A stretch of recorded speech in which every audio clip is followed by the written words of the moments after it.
I just want to talk for a few minutes. I talked with the Five Town Academy team about what do you want to do at the very end, and we went back and forth and finally said, what if I just talked about why it matters? So last week I'm in Sierra Leone, Africa. This church for 17 years has been something that a number of churches in our conference have done, and some other places too. We have this partnership of churches. We formed a nonprofit organization here at Floris. We call it Helping Children Worldwide. That has a life of its own now. It's not ours, but we still feel very connected to it. And we did that because if you want to have a sustainable long-term mission, you've got to figure out the pathways for financial sustainability. And it can't just be one church is going to do it forever. That's why there are a lot of empty buildings in Africa. And so when I was in Sierra Leone, there's a children's center there, and the children's center has 40 children in it, and then and these are children that the government has identified as people who have been victims of child labor, and so they don't have a parent in their life that is able to assist them that way, and so they come in, and then eventually our goal is to get them into foster care in the community, which we help establish. We have about 400 children in child support program. We pay for their education and their medical fees, and that allows them to not get into the trap of child labor, because an education's really everything. But some of the original kids at the Child Rescue Center back in 2000 when it started, and this is all run by Sierra Leoneans. Americans don't run this. We're partners, but it's a true partnership. And when the Sierra Leoneans started this back in 2000, some of the kids that started that time were raised in the Child Rescue Center, and they've graduated now, and they're working. We got them all the way through college or vocational training, depending on their aptitudes and interests. So that's been really a fun experience for me. And I go in the Child Rescue Center, and as soon as I walked onto the campus, I haven't been for 4 years because of the Ebola crisis, and I just haven't been able to travel there. The Sierra Leoneans said, "Please do not travel here right now. We don't want you." And I was happy to honor that. But I walk onto the campus, and this just sharp as a tack young woman comes walking over, and she's just so together. She's dressed well, and she carries this professional air, and she comes walking across. And the closer she gets, I see this big smile break in over her face, and it's Rosa Safa. And I've known Rosa since she was this tall. And at one time, Rosa, after the war in Sierra Leone, Rosa lived on the street. Sierra Leone had one of the most brutal civil wars of any country in Africa. Child soldiers, really rough. And for the first time, their family system broke down, and that's never happened to them in their lifetimes. They've never had a time where a child couldn't show up at their second, third cousin once removed and say, "I'm here," and they would just say, "You're my daughter, come on in." But the poverty, which they've been at the bottom of the UN Development Index for 40 years, the poverty after the war and the infrastructure tear down and all that, it just wasn't happening. So Rosa was one of those kids that came in, and Rosa comes along, and she's well-dressed, and I said, "Rosa, what are you doing?" And she said, "Reverend Tom, I am one of the guidance counselors here at the Child Rescue Center." And I said, "Oh my goodness, come show me." And I actually knew this ahead of time, but it was really fun to, be surprised, right? And because it was so exciting to hear her tell me about her job, because I knew she'd been to college and had a degree in education now, and she took me in. Rosa has an office. And I want to tell you something, the more she talked about her work, the more my heart was just enlarged, And then she took me into the room next door, and she said, "This is where I work with the children." And the room was well ordered. It had toys, and it had games and things. And she said, "This is where I talk with the kids, and this is da-da-da." And she told me about her work. And we stepped back out into the front area, and some aunties were there. And I just finally said, "Rosa, wow." And she was so happy. I finally said, "Rosa, I hope you don't mind me saying this. I am so proud of you, I can hardly stand it." And she reached out and she hugged me, and I embraced her back. And I thought, what if that little girl would have stayed on the street? Where would her life have gone? Not much matters to me, But there are relationships and there are people that really do matter. I've gotten to a place I don't really much care what car I drive. I like a dependable car. 4 wheels is good. Yeah, I like foam in the seats. I've discovered that. But wow, Rosa? JJ is a young man that grew up in the Child Rescue Center. And he caught me as I'm leaving. He now helps run that child support program with 400 other kids that day. It was a Sunday afternoon. He had brought a couple of kids over. My Aunt Willie and my Aunt Helen, who are my mother's sisters, sponsor 2 of the kids in the child support program. And so my Aunt Helen's support, the child she supports, came over to the Child Rescue Center, and that gave me an opportunity to give his family a half a bag of rice, which, hey, half a bag of rice, doesn't it sound light? Doesn't it sound like this? A half a bag of rice in Sierra Leone is something you throw over your shoulder and pretend you're not the age that you are, right? And so I'm like, here's your half a bag of rice, that kind of thing. And so that had happened earlier, and so then JJ was with me, and I was watching a live stream. I was trying to watch our bishop preach here. Because she did a fabulous job here, but unfortunately the internet there just wasn't strong enough to do it. But he was looking at that with me, and then finally he said, Reverend Tom, I've got to go. But one thing before I go, and I said, what? He says, would you tell the people at Floris how grateful I am? And I said, say more. He said, you took me when I was nothing,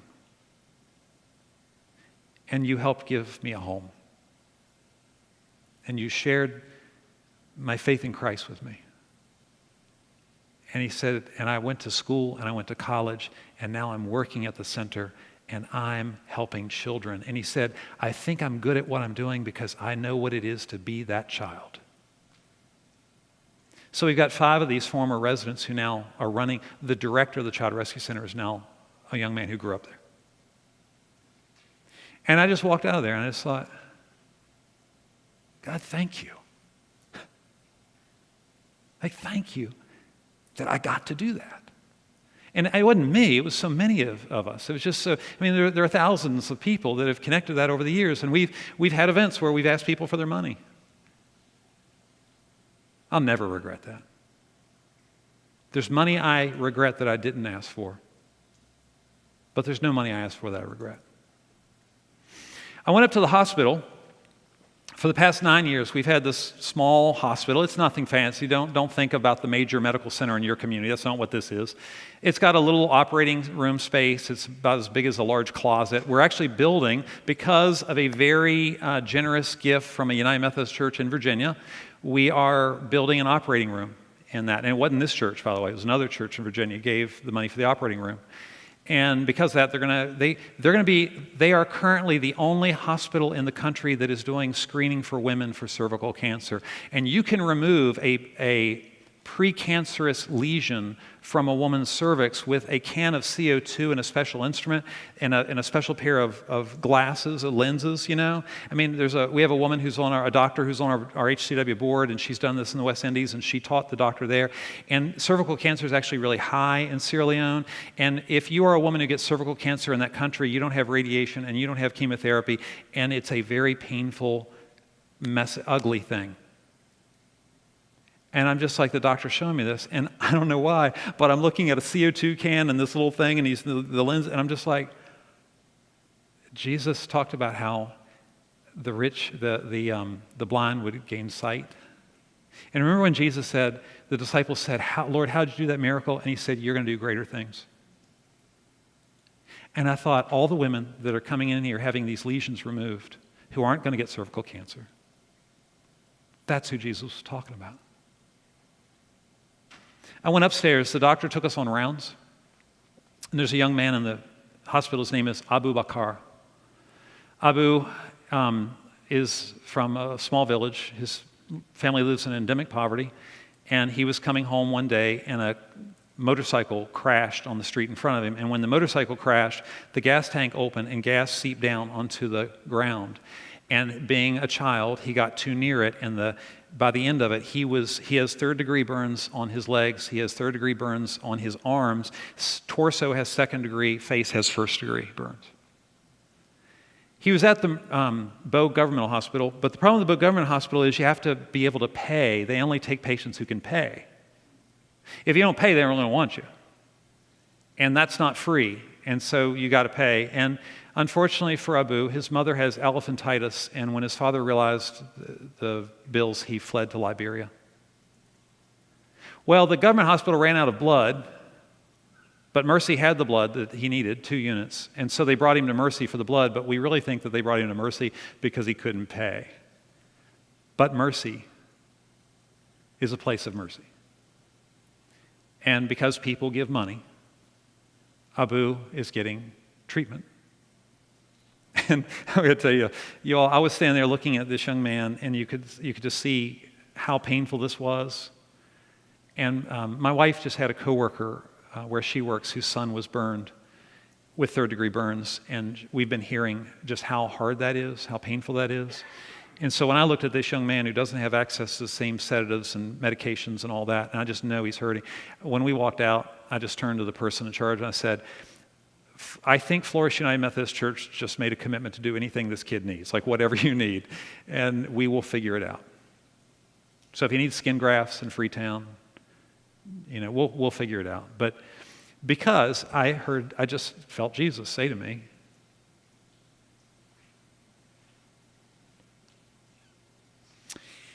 we have a program we just started at Floris. We're trying to get it underway. I noticed you saw the young man in the red shirt over here is playing the guitar or playing the keyboard. He plays about everything. He's a year out of college. He's a first semester Wesley Seminary. Jonathan Fuller's his name. Was at Messiah College, came down. Jonathan, we're starting this new program here at Floris called Wesley Fellows, and what we're looking for are college students who want a gap year. They've finished college and now they're trying to discern vocationally what they want to do, and we want to help them understand that every vocation is a Christian vocation. Potentially. We can think of a few exceptions, but vocationally, we want them to think about that. You're with me. And what we're going to do is we're modeling this after we think we're the first United Methodist Church in the country to do this. We don't know that, but that's what we're being told. But there are other traditions that have been doing this, so we just went out and stole all their ideas and got them to help us. And what we're going to do, we want 8 to 12 students who will come live with our church members, be assigned a mentor, get a part-time job that we will help them get in the vocational zone of their interest to the extent we can. It'll be part-time. They're also going to work part-time in the church. They're going to serve part-time in the church, and they're going to go to classes at Wesley Seminary, which we think Wesley has agreed to bring a professor right here to our facility and do the class here, and they're going to do a class in the fall and a class in the spring. Because we want them to think about vocation broadly, but they may be people that want to enter ordained ministry. And the United Methodist Church needs younger people. So if you know any college students, we're trying to do that. But can I just tell you something about Rosa and Abu and these students? They have one thing in common. Do you know what it is? Come on. They all cost money. Because we're employing Jonathan Fuller for a few hours a week to help us launch this program. Jonathan last week went to North Carolina to speak to colleges. He's going to Shenandoah next week, I think. It all costs money. I would love to live in the magic world that sometimes people describe to me where the church does exciting things and it never costs money. I would love that. I would love that. Sometimes people come to me and they're like, but we can do all this and it won't cost anything. And it's just a lie. It's a big fat lie. It's going to cost something. Why? Everything good in your life costs something. So if you want to help, Grace Ministries in the Arlington District help do job training, Martha Reel's sitting in the back, it's going to cost money. And if you want to help a kid in Sierra Leone who just came off the street during a civil war, get an education, go to college, and become a professional, what's it going to do? And if you want to relocate your church from site 1 to site 2, and then 6 years later start talking about relocating to site number 3 so that you can draw more people into the love and gracious community that Jesus Christ creates, that's going to do what? That's going to cost a lot of money. All right?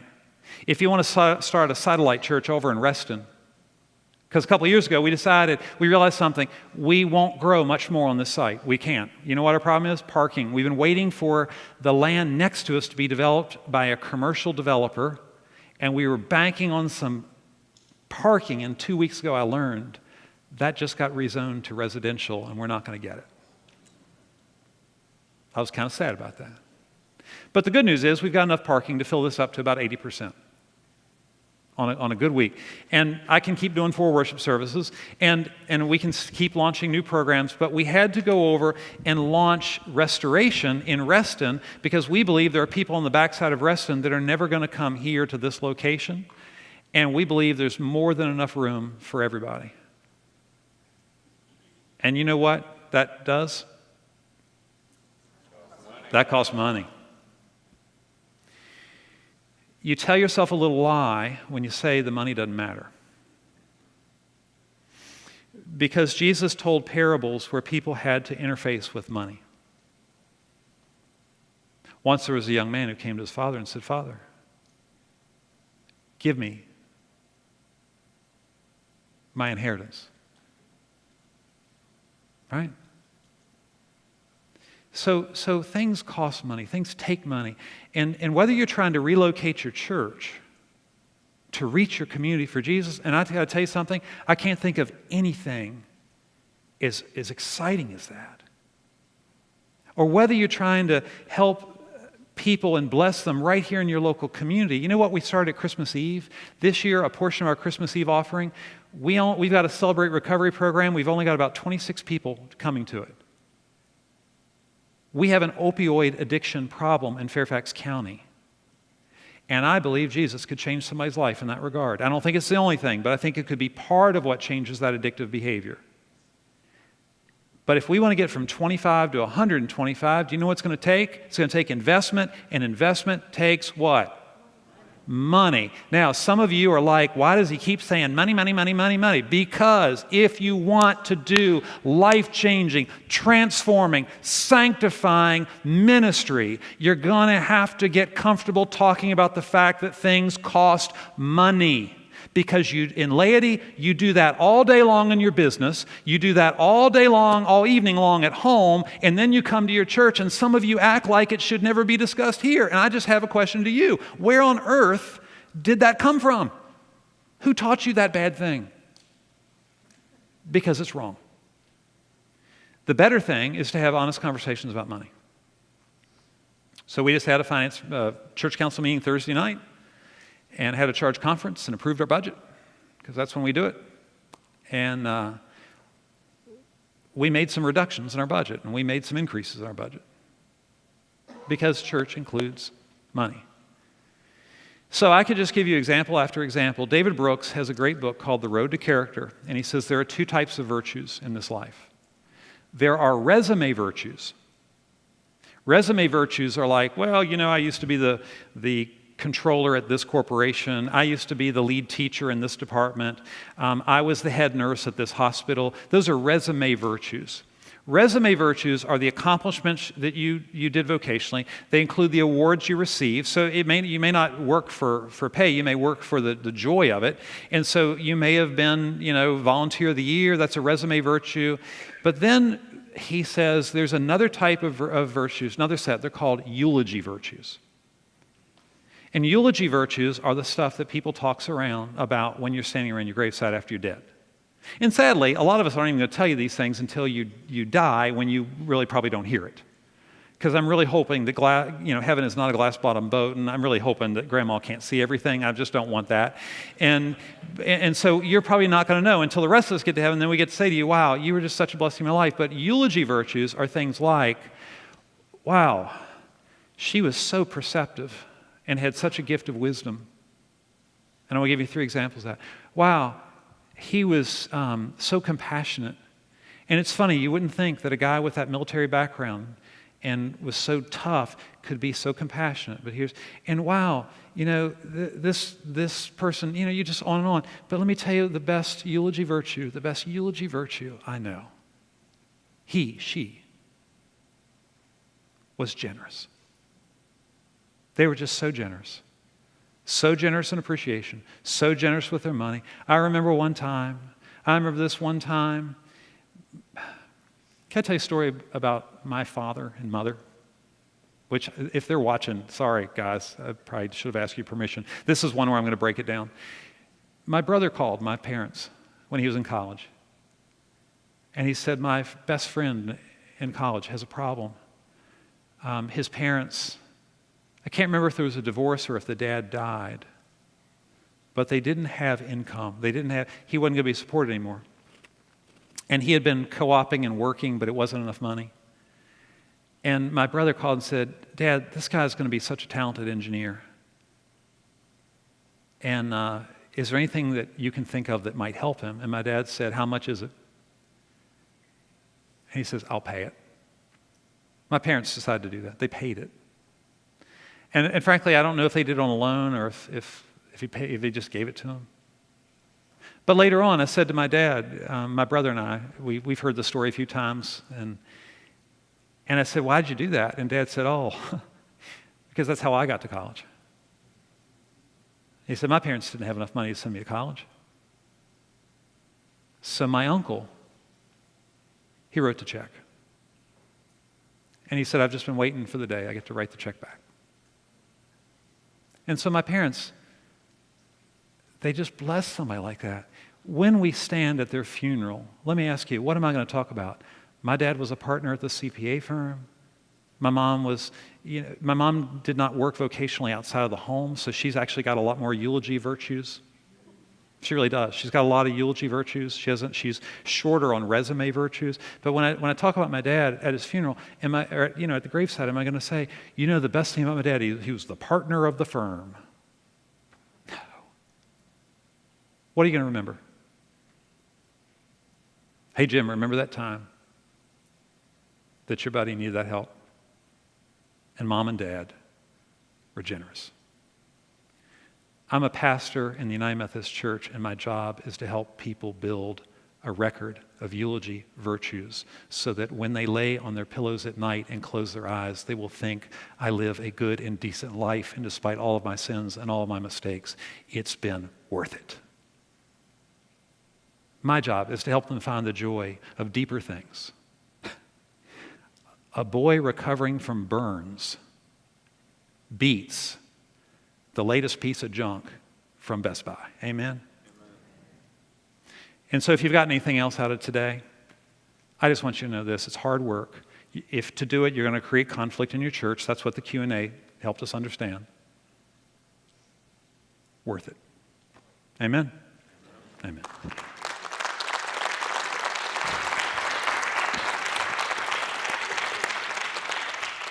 We are grateful to Reverend Tom Berlin so much. One more time for Tom. Thank you so much, Tom.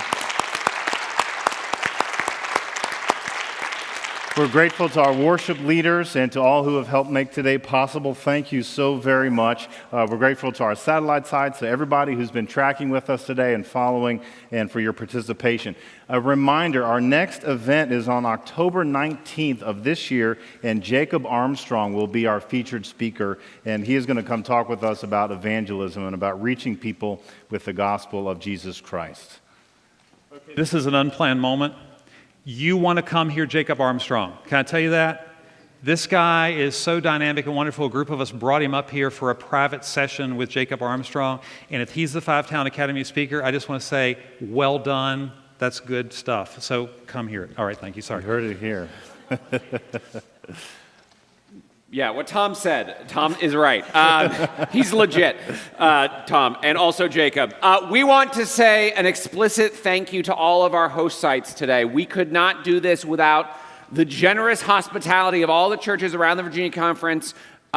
Church leaders who are paid and unpaid give of their time, give of their love, help make sure there's food and rooms for us. So thank you. So I just want to rename these sites and say thank you to them. Franktown on the Eastern Shore, thank you for hosting us. Fairview in Danville, thank you for hosting us. South Hill in Farmville, thank you for hosting us. Woodlake in Richmond, thank you for hosting us. Fieldstone on the Roanoke District, thank you for hosting us. Bridgewater UMC in the Shenandoah Valley, thank you for hosting us. Calvary UMC in the Stanton District, thank you. New Creation UMC in the Tidewater area, thank you. And Williamsburg UMC on the York River District, thank you for hosting us. We are thankful to all of you, and especially to the team here at Floris, to Kerry Rafter and the Floris Tech team.